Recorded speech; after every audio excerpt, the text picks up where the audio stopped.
Page 16, with mixed emotions. As I do in all my videos, I have a certain process I go through when I learn a new piece of music, and that's the process I go through in the videos. You'll have your own process, but be patient, we'll get there. This is interesting because it's got some key signature changes going on. We need to talk about that. This is 2 pages long. Treble and bass clef, 1 sharp in the key signature. We're in the key of G major. Make sure you can do the G major scale and the E minor scale, because that also has 1 sharp in the key signature. And it starts out with a 5/4 time signature, but it keeps changing. You get 5/4 and 4/4.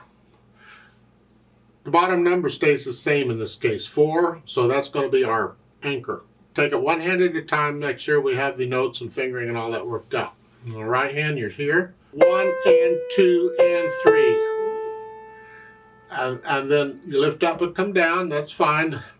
1 and 2 and 3 and 4 and 1 and 2 and 3.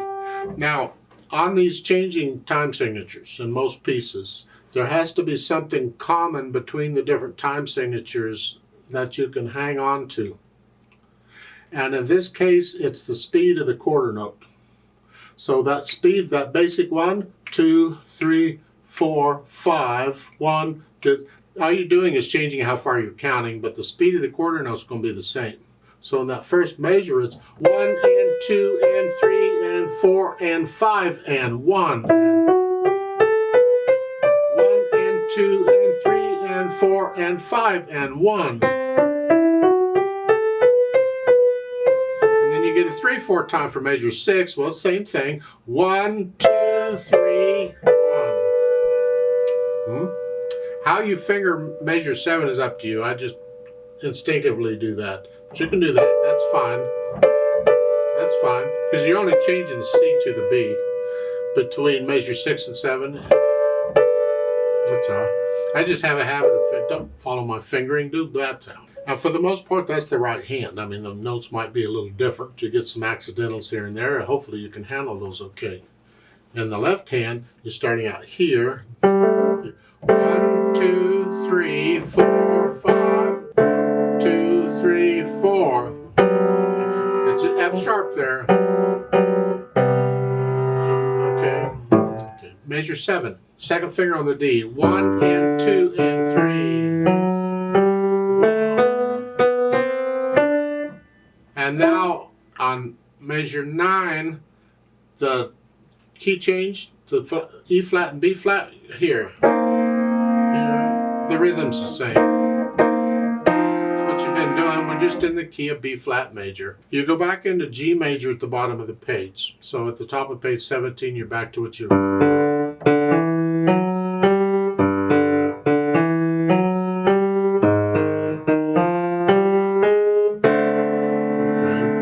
There's other fingerings we can use. This is fine. If you want to try another fingering, go right ahead. Put the hands together, and here, so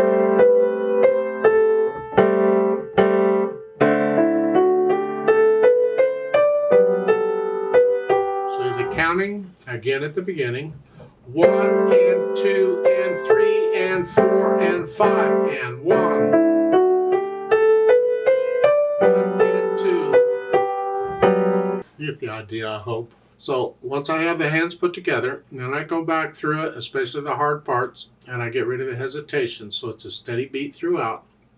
Then I think about the articulation, because so far when I start this, I play everything connected. Now we put in the staccatos or accents or whatever. And I'm on the key, I'm bouncing off each time and flexing at the wrist. Bum, bum.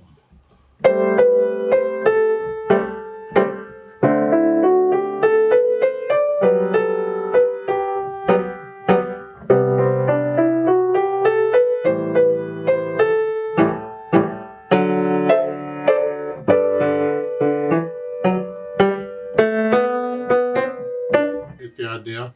So I put in the articulation, and then I add the dynamics. Well, it's with this, whichever hand seems to have the eighth notes. Bring that hand out at the beginning, mezzo forte. The chords, keep them in the background, wherever they are.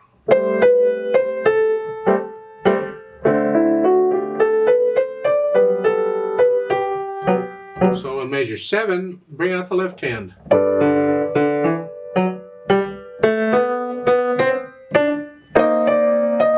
Loud in the right hand, sort of loud in the left, or sort of soft.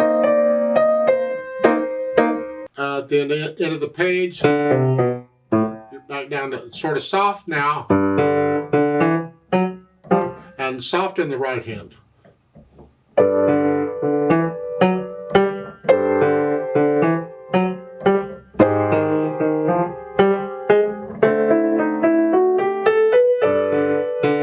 Went up to sort of loud there.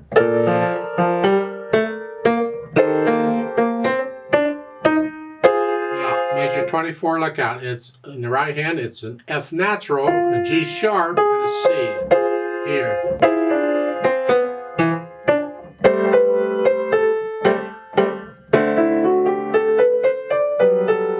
Come down.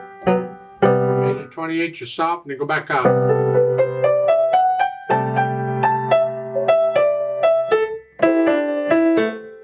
See, we want to bring that out. The chords you keep in the background. You're sort of soft at the end. Slow down. And that last note can be very soft.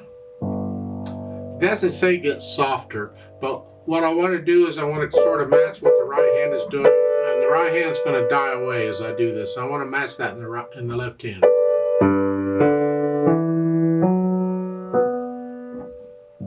Nothing says to do that. That's interpreting the music. I'm getting into interpretation, which, you know, you got to go past what's written here and make it music, make it an emotional experience. You know, there's an old saying in piano playing is that all the notes are there, but the music is missing. It's because someone's playing and they're just playing a lot of notes. That's what they say. The notes are there, but the music is missing. That's because the interpretation is missing. So it's like, first off, in interpretation, we think natural accents. Well, in 5/4, there's different ways you can do natural accent. I can go a 1, 2, 3, 4, 5. 1, 2, 3, 4, 5. Or I can go 1, 2, 3, 4, 5. 1, 2, 3, 4, 5 for the natural accents. It depends on the music. Here, it looks like it's 1, 2, 3, 4, 5. Here, 1, 2, 3, 4, 5. 1, 2, 3, 4. 1, 2, 3, 4. 1, 2.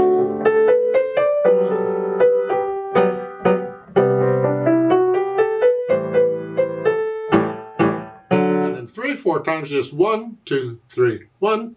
See, what he's done is he's thrown off the natural accents. That's what it is, because the beat's the same, but when you add in the natural accents, it suddenly comes alive. And it starts to make sense, sort of. So it's...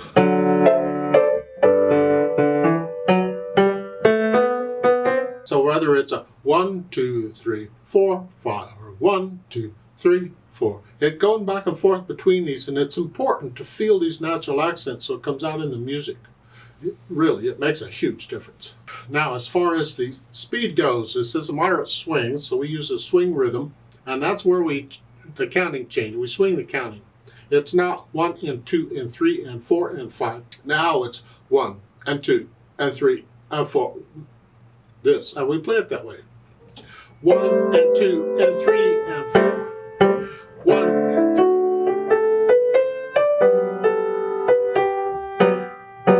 So it's measure 7 and 8. 1 and 2 and 3.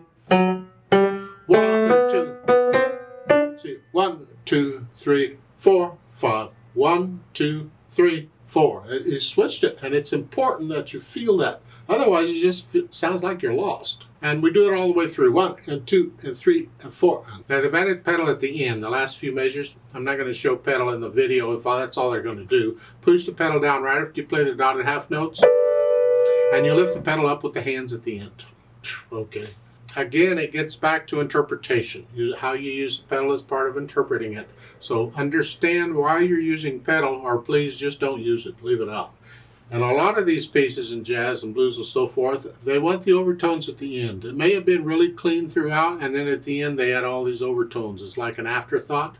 And that's really what they're doing here. They're mixing all these tones together.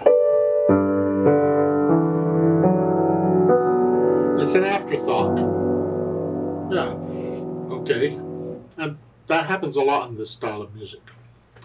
I wouldn't do it in any other style of music to speak of. If I'm not going to use pedal anywhere else, I'm certainly not going to use it at the end. But in this type of music, having that misty feeling at the very end and that thought at the end gives it a nice flavor. Yeah.